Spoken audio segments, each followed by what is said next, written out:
Beruchim Abayim. Welcome. Shiur today is Parashat Mishpatim. Ve'ele HaMishpatim asher tasim lifnehem. We go to Pasuk Vav. Ve'igisho Adonav el Elohim ve'igisho ladelet o el hamezuzah. Ve'ratza Adonav et ozno b'martzea va'avado leolam. Parashat Mishpatim contains 53 commandments in the parasha. 42 out of the 53 are commandments between Ben Adam LaHavero and consists of stealing and killing and involuntary killing and so forth. What I'm going to focus on today very quickly, and I'm going to try to stay focused on one subject instead of like spacing out, since it's not like Bereshit and Shemot where there was a story and I felt obliged to tell the story and not just like stick to one word. But Mishpatim and all, we're going to make sure to focus on one subject. We ask in Masechet Kiddushin, it says, why the ear? We're talking about the ear. So the answer is because the ear that listened, that was supposed to understand, again, remember what we said, the ear, the Shema Israel, it's not just listen, it's to take and to understand. Okay, it's to le'avin. It's not just to listen, to understand what it was said. So here we are telling the slave who after 6 years is free to go after the 7th year to go towards the Shabbat, but he decides to stay with the master, with the slave of Hashem. In other words, the slave of this master decides to stay a slave into this world and not proclaim Hashem as his master, and not to be the direct slave of Hashem. Hence, here, the act that the master, who is the slave of Hashem, has to do is go to the door, et adelet o el hamezuzah, which will explain why, and with a little hammer or nail, just like in French we say poinçonner, punch a hole into the ear. And the message here that we're trying to explain is that the ear that was supposed to listen in Mount Sinai didn't understand the message that Hashem is the only one you should be serving. We are in a way slaves of Hashem. We follow His commandments, His Torah, His teachings, the Rabbi's teachings, the Torah shebe'al peh, Torah shebichtav.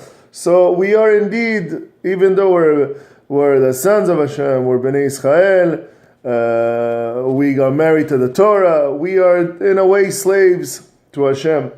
So just to explain, here it's to tell the slave that we are putting a hole in your ear.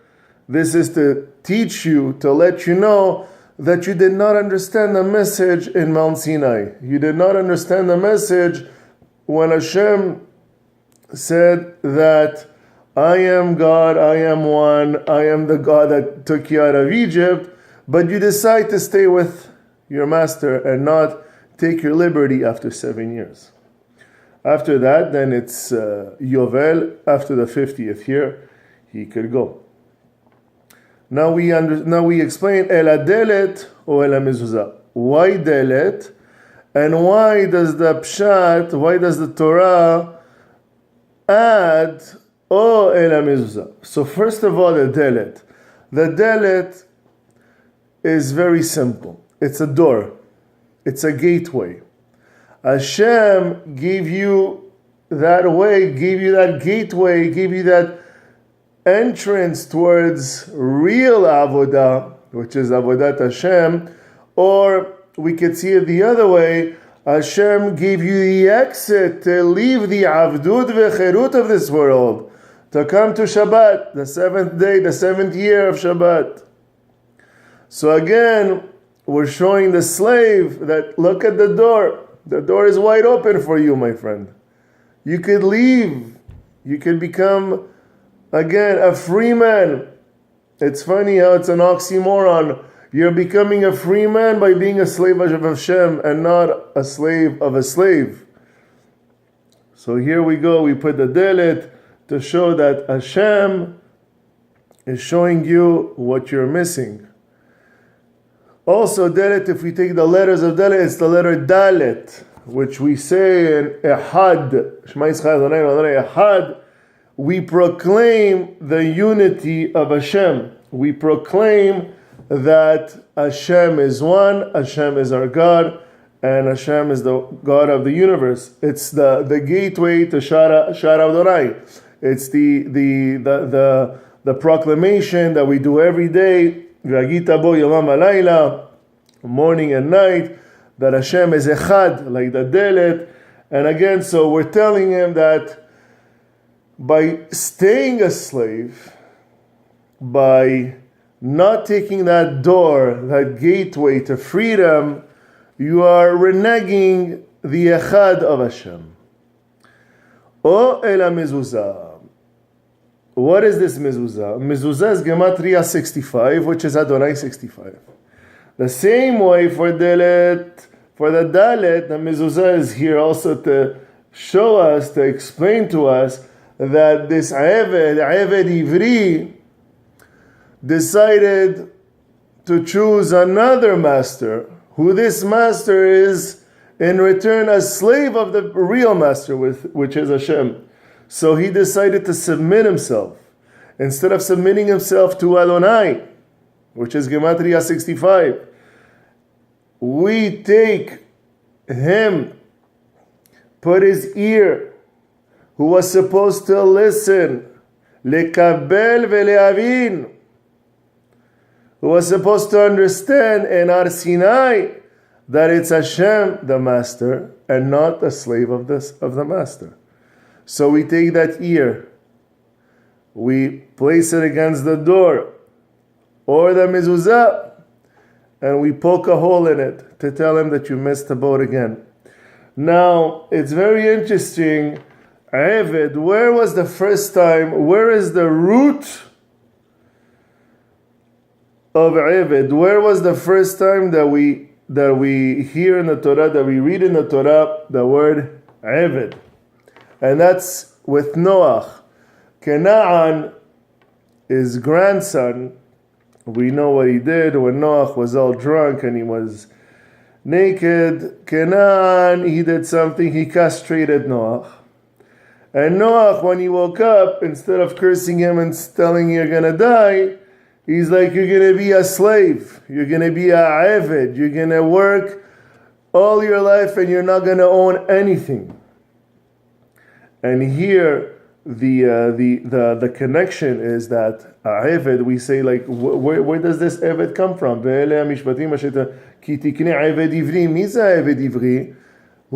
do you become an Eved? Eved is the people who stole. Gazlan, Ganav, people who are in debt, that took money and they can't repay. So they take him, they sell him to a certain amount, they pay the debt or they pay the amount that was stolen, and that slave in return, instead of getting killed or again sent to the desert or whatever for not being able to pay and being thrown out of society, a master takes him and he becomes his slave. So that's how Eved Ivri becomes a slave. And just to connect the Noach and Canaan, the same way Canaan took away something from Noah, because Canaan, why did he do that? He's like, I don't want my grandfather to procreate more. Because look what happened with Cain and Abel. Cain and Abel, they killed each other. Brothers killing each other. So I don't want Canaan took upon himself that judgment. He doesn't want his grandfather Noah to procreate. Enough is enough.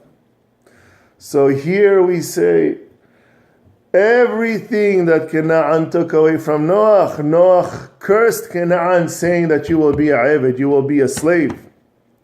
Everything that you own will belong to the master.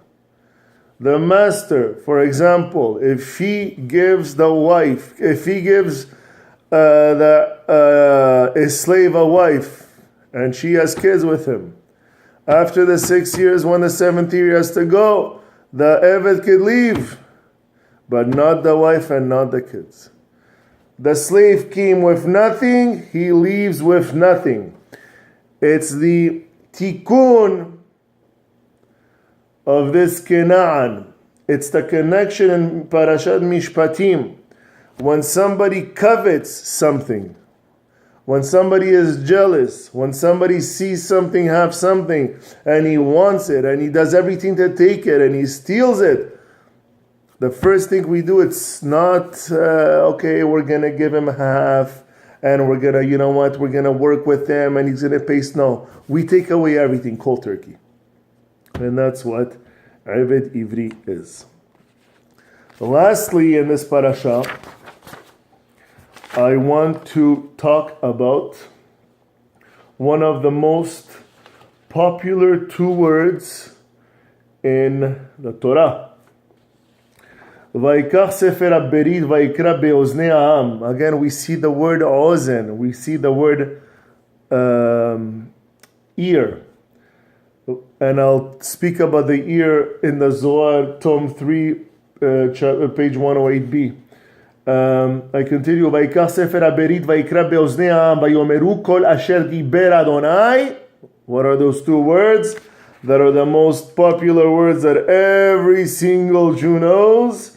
Na'aseh v'nishma.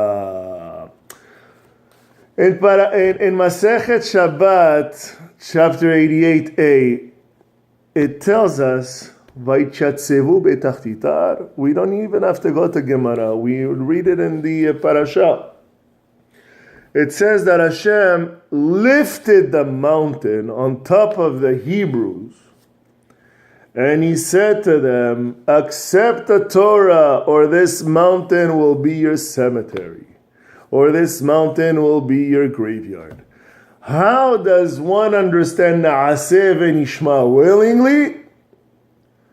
But when he reads in the Pshat, and when Masechet Gemara Masechet Shabbat 88a tells us that God suspended Mount Sinai over Bnei Israel and threatened to drop it on them if they refused to accept the Torah. In other words, the Gemara is teaching us that God had to force Bnei Israel to accept the Torah. How do we explain?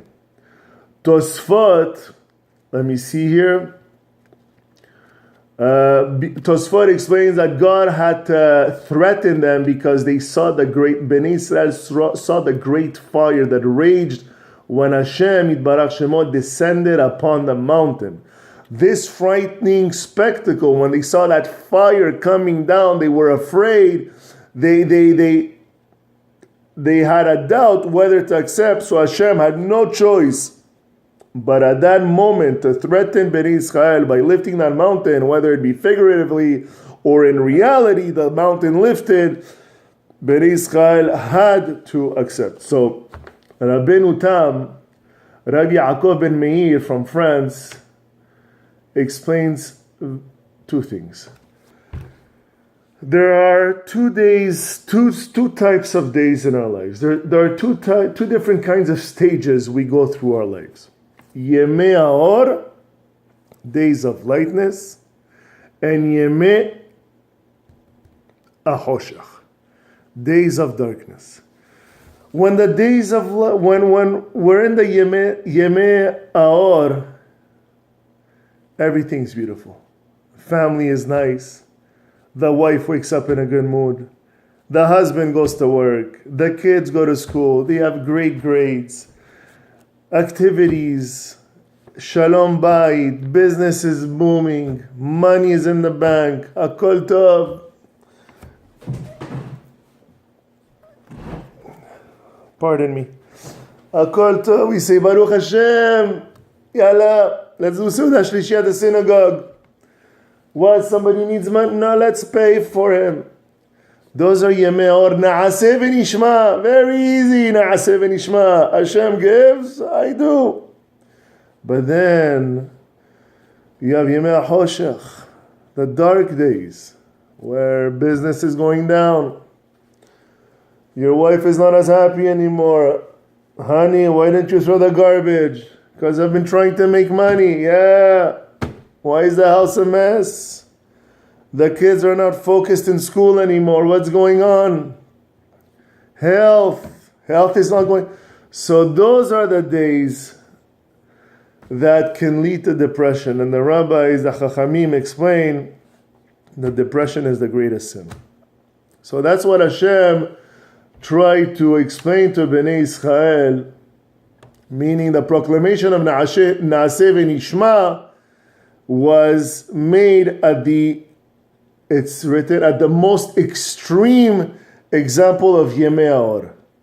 When your life is so perfect that thanking Hashem and saying Na'aseh v'nishma is not even a challenge. So what Hashem tried to do and bring a strong message to Bnei Israel is lift that mountain, bring that holy fire, lift that mountain, inspire a fear so immense in Bnei Israel that they would have no choice but to accept the Torah, to accept the mitzvot, to accept, to be, like we say in Mishpatim, the slaves of the real master, which is Hashem. And that is why Na'aseh v'nishma, whether our life is great, whether our life is not so great, we still have to adhere to that promise that we say Na'aseh v'nishma. I will finish with the Zohar, Tome 3, page 108b. The ear is related to the Bina, Na'aseh v'nishma. The ear, like I said, is le'avin, to understand, to take, to be able to bring that message into your brain so logically or illogically the brain can take the right decision. And we expect from the slave, the Eved, after 6 years, that on the 7th year, which corresponds to the Shabbat, that he would understand what his ear listened in Ar Sinai is that he cannot depend on a master that is in this world to give him what he needs, to sustain him. He has to understand that this master is a slave of the higher master. The ear is also the highest possible union, connector between the body and soul. The keli, which is the body, and the or, which is the light, which is the soul. It unites the body and soul. Also, like I said earlier, in Parashat Mishpatim, there's 53 mitzvot, 42 of them are Ben Adam Lachavero. And to finish up is that the ear, OZEN, which comes up a few times in this parasha, creates a connection between Yitro and Mishpatim, between the highest of highest revelations in the history of humankind, which is the Or, to Mishpatim, laws between man and man. So once again, the Ve'ele, Rashi says, why is there Ve'ele? Because these laws that we're saying right now in Mishpatim were said, it's a juxtaposition, were said in Matan Torah.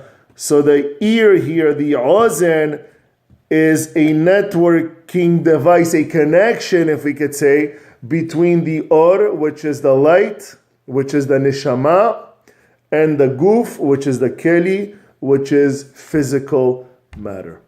And we hope that whenever we hear shiduchim and divrei Torah and shiurim, and when we hear Dvar Torah, or again when we read, we hope that not only we're reading or just listening and then it's going to go from one ear to another. Like I said, the ears are about lekabel, to receive, and le'avin, to understand. Shabbat Shalom.